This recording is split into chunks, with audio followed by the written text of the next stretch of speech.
Well, today we have a very special guest. Is Dr. Hank Stelzer, our MU forestry specialist, and you're going to be discussing today a topic that if you've ever had an alcoholic spirit or wine, you'll be interested in how the basic formation of this when it gets fermented and distilled. Yeah, well, that's their end. My end is all what we're going to talk today. That's right. That's right. And it all begins with the oak tree itself. Right. So let's talk about the oak tree. All right. Now we know there's white oaks and red oaks. Right. And we're talking about the white oak. Right. We're talking the white oak for a reason. Okay. And what is that? What is that reason? So if you look here, if you look at this is a cross section of red oak wood, and you see these large holes. Right. Okay.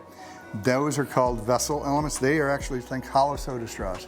They're the main transport of water up the tree from the roots. Okay. But you've got those, and they're very large in the spring. Right. Because that's when the tree's waking up. Okay. And then, so that's what we call usually the early wood or the spring wood. And then you notice they get smaller. They're still hollow, but they're very small, and that's because the cell walls are thicker, but they're still hollow, doing their thing, and then the tree goes to sleep. That's where that dark line is, and then boom, it wakes up again. So that's why you can age a tree by counting either the light rings or the dark rings. Right, because you see that on a ring. You can see that. Now, this is a little bit smaller, but white oak, so you can still see the large cells, large vessels, and the smaller ones. But take a look. What do you see in the inside of those? Well, they're dark inside. Yeah, they're not hollow, or they're not empty. Because think before we had cardboard boxes. Everything was moved in crates and barrels.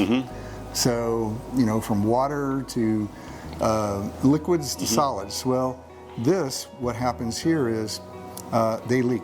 Red oak barrels leak because the water can move in and out here of this through the wood. What's going on in the white oak is they're plugged up. So those cells are dead, but the cells next to it are living. They're kind of like companion cells. Okay, gotcha. So what they do is then they actually kind of think like a bubble gum. They actually go through the side of the vessel element, as we're called, and they plug it.